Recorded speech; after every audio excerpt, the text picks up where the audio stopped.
여러분 안녕하세요. 제가 지금 여러분들과 나누고자 하는 것은 제가 지금 성경 읽기를 하는 중에 요시아의 세 아들들이 왕이 되죠. 처음에 왕이 된 아들은 여호아스, 그 다음이 여호야김, 마지막이 시드기야인데, 여호야김의 그 죽음에 관한 이야기가 성경에 명확한 정보가 나와 있지 않습니다. 이제 성경에 가지고 있는 정보만 가지고 얘기를 해야 되는데, 특히 우리가 문제가 되는 구절이 역대하 36장에 5절부터 읽어보면은, 여호야김이 왕위에 오를 때의 나이가 25세라 예루살렘에서 11년 동안 다스리며 그의 하나님 여호와 보시기에 악을 행하였더라. 그리고 6절의 해석이 이제 어려운데요. 바벨론 왕 느부갓네살이 올라와서 그를 치고 그를 쇠사슬로 결박하여 바벨론으로 잡아가고, 7절 바벨론 느부갓네살이 또 여호와의 전 기구들을 바벨론으로 가져다가 바벨론에 있는 자기 신당에 두었더라. 여호야김의 남은 사적과 그가 행한 모든 가증한 일들과 그에게 발견된 악행이 이스라엘과 유다 열왕기에 기록되니라. 그의 아들 여호야김이 대신하여 왕이 되니라. 이렇게 되면 여호야김이 바벨론으로 끌려가서 죽은 것처럼 됩니다. 요렇게 되면. 그러나 우리가 열왕기를 읽어보면 이렇게 돼 있습니다. 열왕기 23장 31절부터, 그 앞에가 이제 요시아의 죽는 얘기고요. 31절부터 보면 여호아스가 왕이 됐습니다. 여호아스는 어머니의 이름이 하무달이고, 엘리야킴보다, 그러니까 여호야킴이 엘리야킴 같은 이름인데, 여호야킴보다 2살이 어린데 먼저 왕이 됐어요. 아마 이게 이제 왕이 되자마자 바로 느코가 그를 잡아다가 하마 땅 린나에 가두어 두고, 이제 전쟁이 끝난 후에 내려와서 그는 여호아스는 이집트로 데리고 가고, 그의 형인 이 엘리야김을 왕으로 세우면서 여호야김이라고 이름을 고쳐주거든요. 이때가 이제 609년입니다. 이렇게 되고요. 자, 그래서 36절에 보니까 여호야김이 왕이 될 때의 나이가 25세라, 여호아스는 왕이 될 때가 23세였고 여호야김은 25세니까 여호야김이 형인 거죠. 2살 형입니다. 예루살렘에서 11년간 다스리니라. 11년가니까 609년에 왕이 돼서 598년에 죽은 거죠. 그의 어머니의 이름은 스비다라, 루마 부다야의 딸이더라. 이렇게 되니까 여호아스와 엘리야김은 어머니가 서로 다른 겁니다. 여호야김이 그의 조상들의 행한 모든 일을 따라서 여호와 보시기에 악을 행하였더라. 자, 24장에 여호야김 시대에 바벨론 왕 느부갓네살이 올라오매 여호야김이 3년간 섬기다가 돌아서 그를 배반하였더니, 이때가 605년에 느부갓네살의 바벨론의 느부갓네살 왕세자가 칼그미스에서 바로느크와 제2차 전쟁을 하고, 그 전쟁에서 이겨서 그 다음에 여호야김 4년에 이 유다를 침공해서 유다를 이제 바벨론의 봉신 국가로 만드는 거죠. 그래서 3년간 섬기다가 돌아서 그를 배반하였더니, 그러니까 배반했을 때가 약 한 601년 요때쯤 되겠죠. 601년 602년 여호와께서 그의 종 선지자들을 통하여 하신 말씀과 같이 갈대아의 부대, 아람의 부대, 모압의 부대, 암몬 자손의 부대를 여호야김에게 보내어 유다를 멸하려 하시니 이때가 한 598년경이에요. 그리고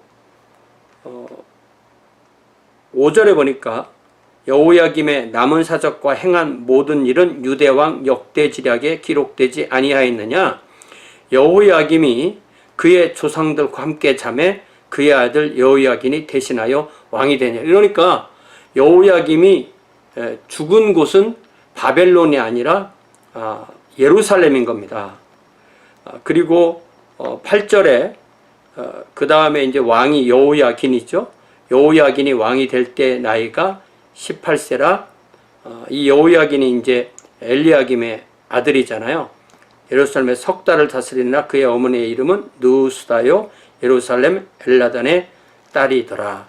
자, 이렇게 될 때 엘리야김이 어떻게 죽었느냐 요겁니다. 그래서 보통 어떻게 이해를 하느냐면 첫 번째는 이 역대하 36장 6절에 바벨론 왕 느부갓네살 올라와서 그를 치고 요때가 605년 제1차 침공 때를 말하는 것으로 우리가 이해를 하고 그를 쇠사슬로 결박하여 바벨론으로 잡아갔다 라고 이걸 번역하면 안 되는 겁니다. 제가 이해하기로는 네부카드네자르 king of Babylon attacked him and bound him with bronze shackles to take him to Babylon. 이렇게 되는 거거든요. 자, 이렇게 되면은 이 본동사가 두 번 나오죠. 본동사는 attacked와 bound, attacked와 bound 이렇게 두 번 나오는데 우리가 이거를 잘 보면 문장을 어떻게 이해해야 되냐면 이게 우리가 때로는 이렇게 예민하게 봐야 될 때가 있습니다.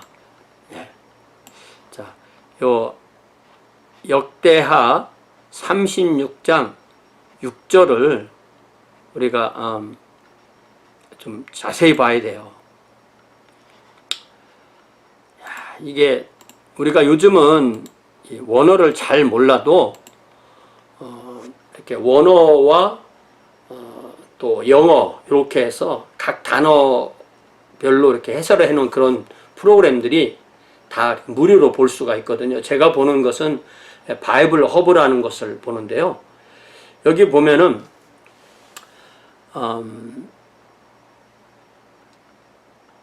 네부카드네자르가 여기서 보면 이제 그는 엘리야킴이죠. 여호야킴을 싸우기 위해서 올라왔다.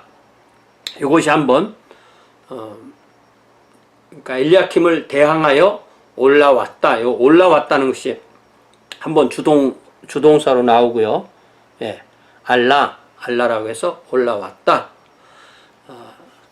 그리고 그 다음에 나오는 주동사가 그를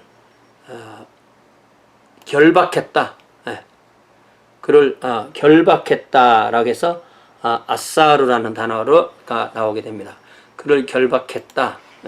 요것이 이제 두 개가 주동사죠. 그러니까 바벨론의 왕 네부카드네자르가 여호야김을 대항하여 올라왔다. 그리고 그를 결박했다. 뭐로 결박했냐면 구리로 된 이제 족쇄죠. 구리로 된 구리로 그를 결박했는데 결박한 이유는 바벨론으로 끌어가기 위함이었다. 이렇게 돼야 돼요. 그러니까 바벨론으로 끌어갔는지 안 끌어갔는지는 여기에서는 정확한 정보가 없는 거예요. 바벨론으로 끌어가기 위해서 그를 결박했다. 이렇게 번역해야 되는데 제가 이거를 영어 번역을 많이 이렇게 비교를 해보니까 영어 번역은 이게 NIV만 해도 바벨론으로 끌어가기 위해서 그를 결박했다라는 것으로 해석이 영어 번역은 가능합니다. 예. 그러면 다른 번역들은, 다른 영어 번역들은 어떻게 되느냐? 그래서 이거를 바벨론으로 완전히 끌어갔다라고 번역하는 데가 있냐면, 끌어가기 위하여 이렇게 번역하는 것이 더 영어는 많습니다. 예. 영어는 훨씬 더 그를 바벨론으로 데리고 가기 위하여 결박했다, 이렇게 되어 있는데요. 한국어 성경은 우리 개역이나 개역 개정도 바벨론으로 잡아가고 이렇게 되어 있죠. 예를 들자면 이 표준 세번역, 표준 세번역이 그래도 더 최근에 나오고 더 번역이 잘 됐다는 성경이잖아요. 표준 세번역 역대지하 36장을 보면, 36절을 보면 바벨로니아에 느부갓네살 왕이 올라와 그를 치고 쇠사슬로 묶어서 바벨로니아로 잡아갔다. 이렇게 되면 바벨로니아로 잡아갔다가 거기서 풀려 나와야 되는 거거든요. 네. 바벨로니아까지 갔다가 거기서 풀려와야만 이 동사를 이렇게 번역하면 그렇게 됩니다. 뭐 다른 번역도 뭐 쉬운 성경이나 이런 것도 그런 식으로 번역을 했어요. 그런데 재밌는 것은 영어 킹 제임스를 아주 문자적으로 완전히 문자적으로 번역해서 그것을 개인 번역으로 책을 만들어서 출판하신 분이 여기 달라스에 박상열 박사님이 계신데, 요 분이 그 번역한 것을 저한테 이제 개인적으로 연락을 해서 좀 사라고 그래서 제가 이거를 샀거든요. 70불 주고. 그러는데 뭐 어느 부분은 번역이 좀 제가 생각할 때 좀 이상해 라고 생각하는 부분도 있지만, 요 부분을 펴 보니까 요 부분을 어떻게 번역했냐면, 자, 역대하 36장 6절이죠. 역대하 36장 6절을 먼저, 자, 책은 이렇게 되어 있는 겁니다. 성경 제임스 왕 번역 이렇게 되어 있는 책이고요. 영한 대조본 이렇게 되어 있는 책인데, 자, 여기서 먼저 이제 킹 제임스를 읽으면, Against him came up Nebuchadnezzar, king of Babylon, and bound him in fetters to carry him to Babylon. 여기 돼 있죠. 이거를 어떻게 번역했냐면, against him을 그를 대적하여, 그 다음에 네부카드네자르 킹 오브 바빌론 어떻게 번역했냐면, 백비론에 소속된 왕 네부카드네즈자야가 그 다음에 came up 할 때 위로 올라왔고 came up, 이게 이제 아마 수도를 공격하니까 came up 이렇게 또 썼는지도 모르겠어요. 아니면 그 예루살렘이 그 고지에 있으니까 came up 이렇게 했을 수도 있겠죠. 그 다음에 왔고, 그리고 to carry him to Babylon, 이거를 백비론으로 그를 끌고 가기 위하여, 그 다음에 bound him in fetters를 족쇄들 안으로 그를 묶었다, 이렇게 번역을 했어요. 자, 이렇게 번역을 하면은 605년에 이 네부카드네자르와 여호야킴 사이에 어떤 일이 있었는지에 대한 추정이 가능합니다.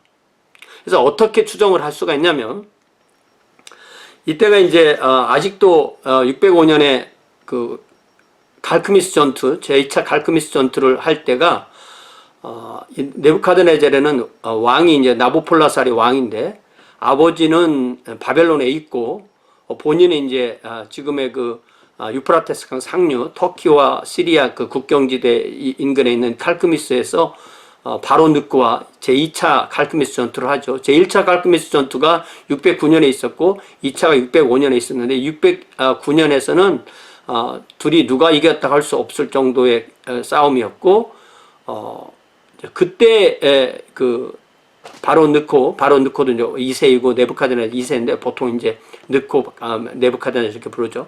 느코가 세운 왕이 엘리야킴이었고 이제는 605년에는 그 전쟁에서 이겨서 내려와서 이제 엘리야킴을 포로로 잡아가려고 잡았는데 갑자기 부왕 나보팔라살이 605년에 죽거든요. 죽었다는 그 전가를 받게 됩니다. 요거가 제 사실이에요. 그랬을 때 여기서 엘리야킴이 우리가 당신에게 충성하겠습니다 라고 충성맹세를 하고 충성맹세를 했다는 것까지도 성경에 나와 있죠. 그렇게 하고 거기에서 풀려난다는 것이 제가 이해하는 방식입니다. 이렇게 생각하면 훨씬 나은 것 같아요. 풀려나고 왜냐면은 이걸 풀어주지 않으면 여기에 그 치안이 공백이 생기니까 풀어주지 않고 급하게 나머지 포로들만 데리고 가고 그를 왕으로 봉신국가의 왕으로 세워두는 것입니다. 그렇게 했다가 한 3년을 잘 바벨론의 봉신국가로 있다가 그 잠시 이집트가 힘이 세졌을 때 한 601년경에 그것을 거부하니까 급한 대로 여기 그 열왕기하 24장에 나온 대로 자 24장 1절 다시 읽으면 여호야김 시대에 바벨론 왕 느부갓네살이 올라오매 여호야김이 3년간 섬기다가 돌아서 그를 배반하였더니 여호와께서 그의 종 선지자를 통하여 하신 말씀과 같이 갈대아, 아람, 모압, 암몬 부대를 보내서 쳐서 멸하라 했다가 이때가 한 598년경이고 요 어떤 틈에서 엘리야킴이 죽은 거예요.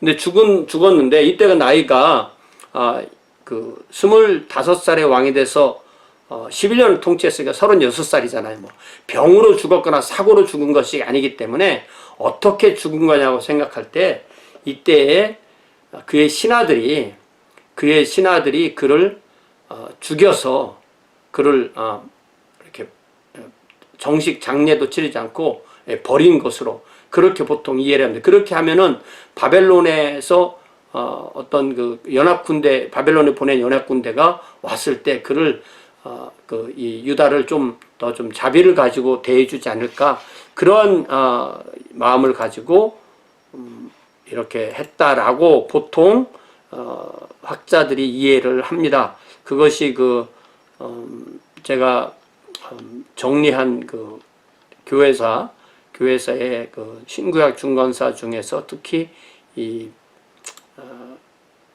부분 신구약 중간사 시작되는 이제 바벨론의 통치 시대에 관한 것을 정리할 때 제가 존 브라이트의 이스라엘 역사에서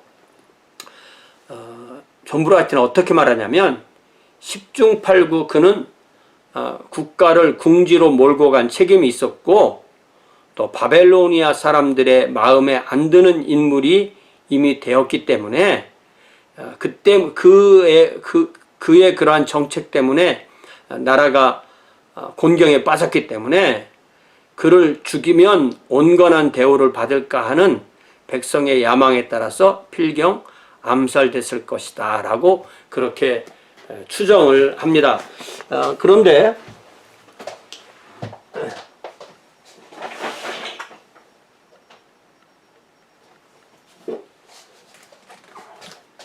또 성서대백과 이 책 아주 오래된 책이고 잘 안 찾아봐지는데 이제 정보가 자세히 나왔으니까 이거를 좀 찾아보니까 여기에서도 이 죽음의 엘리야킴의 여호야킴의 죽음에 대한 그 이야기가 나오더라고요. 그래서 뭐라고 말하냐면 여기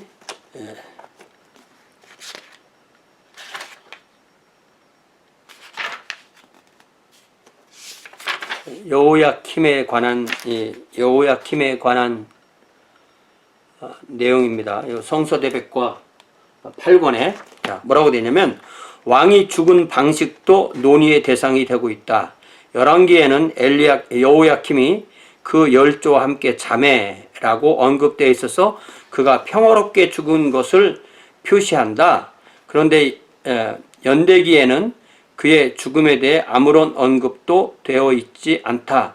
이 둘을, 여기 아마 연대기는 역대기를 말하는 것 같아요. 역대기에서는 어떻게 죽었다는 얘기를 하지 않으니까 이 둘을 비교해 볼 때는 예레미야가 여호야김의 죽음에 관한 말한 두 가지 예언을 반드시 고려해야 된다. 첫 번째는 예레미야 22장에 나오는 아무도 그를 위하여 통각하지 않을 것이고 끌려 예루살렘 문 밖에 던지우고 나귀같이 매장함을 당하리라 라는 말씀, 그리고 36장에 그의 시체는 버림을 입어서 낮에는 더위 밤에는 추위를 당하리라. 그래서 아까 제가 맨 처음에 제시했던 역대하 36장 6절이 여호야김이 착고에 채여 바벨론으로 끌려가 죽었다는 것을 의미한다면, 역대기에서 그의 죽음에 대해 말하지 않은 것도 이해할 만하지만, 그러나 이 규절을 그런 식으로 이해한다는 것은 가능할 것 같지 않다. 이 규절에서는 여호야김을 바벨론으로 압송할 목적으로 착고를 채웠다고 기록되어 있으나 실제로는 그러한 계획이 무산되어 버렸음이 분명하다. 이러한 결과를 초래하게 한 이유는 기록된 바가 없다. 그런데 이제 저는 그런 아까 그런 역사적 배경에 그런 게 있다는 것을 이해한 거죠. 자, 그의 죽음에 대한 기록이 없다는 데 대해서는 그가 친바벨로니아파의 지지자들에서 살해되었을 것이라는 설명이 가장 가능성이 있는 것이다. 여호야김이 친애굽 정책을 썼기 때문에 느부갓네살의 군대가 예루살렘 성문 앞까지 오게 되었고, 그는 자신의 생명으로 이러한 정책에 대한 징벌을 받게 되었을 것이다. 이 추측이 옳다면 여호야김의 아들이며 계승자인 여호야긴이 바벨론에 그렇듯 쉽게 항복해 버린 이유가 부분적으로나 설명이 되었을 것이다. 이러한 상황 하에서 예레미야 예언은 그대로 성취되었고 왕의 몸은 매장되지 않고 내버려졌다. 이렇게 이해를 하면은 좀 어느 정도 이해가 됩니다. 이게 결국은 성경 해석이라는 것이 성경과 역사적 그 근거에 의해서 증거가 나오는 것은 그 증거를 따라서 얘기를 해야 되고요. 이제 그 사이사이에 추정할 것을 추정해야 되는데, 중요한 것은 이게 번역이기 때문에 번역을 잘못해 놓으면 우리가 거기 마치 그 성경이 서로 모순이 되는 것처럼 그렇게 이해할 수가 있습니다. 그래서 제가 오늘 이야기하고자 하는 핵심은 역대하 36장 6절은 바벨론 왕 느부갓네살 올라와서 그를 치고 그를 쇠사슬로 결박하여 바벨론으로 잡아가고, 요 번역보다는 바벨론 왕 느부갓네살이 올라와서 그를 치고 그를 바벨론으로 잡아가기 위하여 쇠사슬로 결박하였다. 결박하였더라. 이렇게 번역하는 것이 전체적인 이 열왕기의 내용과 이렇게 연결해 볼 때 맞다라고 저는 그렇게 생각합니다. 여러분들 혹시 어떻게 이해하셨는지 혹시 또 댓글로도 대화를 하고, 또 저와 함께 이렇게 성경을 계속 공부하시려면은 뭐 구독도 좀 해주시고요, 또 좋아요도 해주시고, 또 주변에도 좀 알려주시고 이렇게 해주시기 바랍니다. 감사합니다. 여기까지 하겠습니다.